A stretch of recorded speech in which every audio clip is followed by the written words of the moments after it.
Going on to two more. Again, step one, is there a greatest common factor you can factor out of each term? Well, you could do a 5 there and a 5 there, but not there. But here, notice there's an x in every term.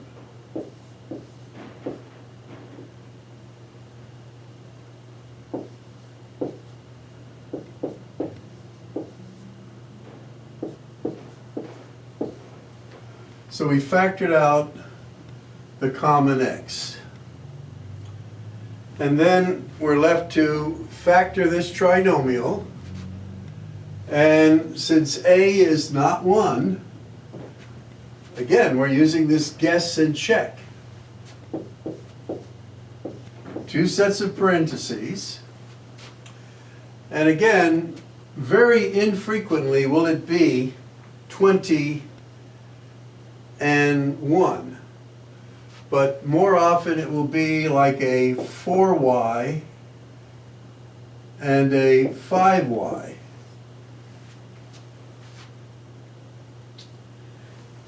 And I believe this one is the same. It's going to be 4 times 5, or 5 times 4. And we have to play around a little bit with where the numbers would go.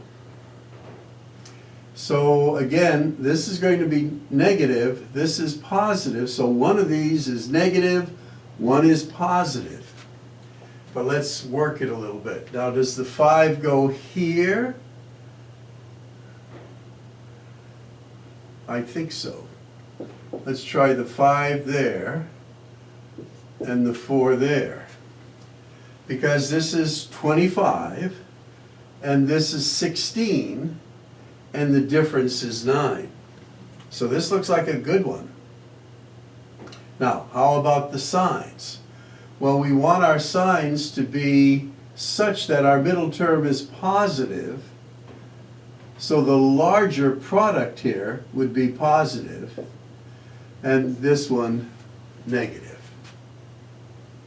And if you FOIL it,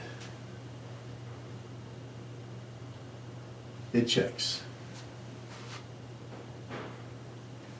All right, number 15. Now, in our booklet, they say do number 15 by substitution. I will do another one by substitution. This one I think you could do the regular way. So, this is pretty easy actually. X squared, X squared. Factors of 12 that have a difference of 1. Well, 4 and 3. Now, your 4 needs to be positive, and your 3 is negative, because if we FOIL it, this gives that. This is a positive 4x squared, a negative 3x squared, difference of 1x squared. So that's good.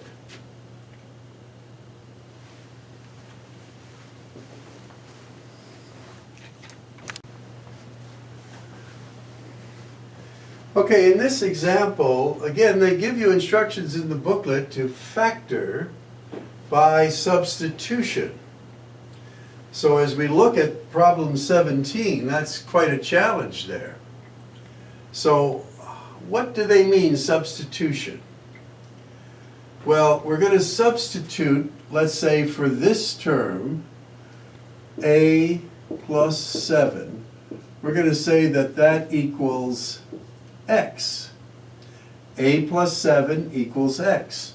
So now this will become x squared minus 3x minus 40. Keeping in mind that x is a plus 7. So again, it's in standard form, two sets of parentheses, x and x, factors of 40. Again, 1 times 40, 2 times 20, 5 times 8. Ah, right there, 5 times 8, because the difference then is 3. And this is negative, so one has to be a positive, one has to be a negative. And we want our larger number to be negative, so that's where the 8 goes. And this is where the 5 goes. So if we FOIL this, that checks out. But what do we know about x? X is a substitute for a plus 7. So what we do is we rewrite this, where the x is, we put in the a plus 7, and then plus 5, and then a plus 7 minus 8. And now we see we have some like terms. So this will be a plus 12, and this will be a minus 1. Wow! It looked quite difficult there, but then when we knew this technique of substitution, it works out very well. So you'll have some practice. If you have any questions, again, bring them into the tutors. We're happy to help. This will complete topic 5.5 on factoring trinomials of this type.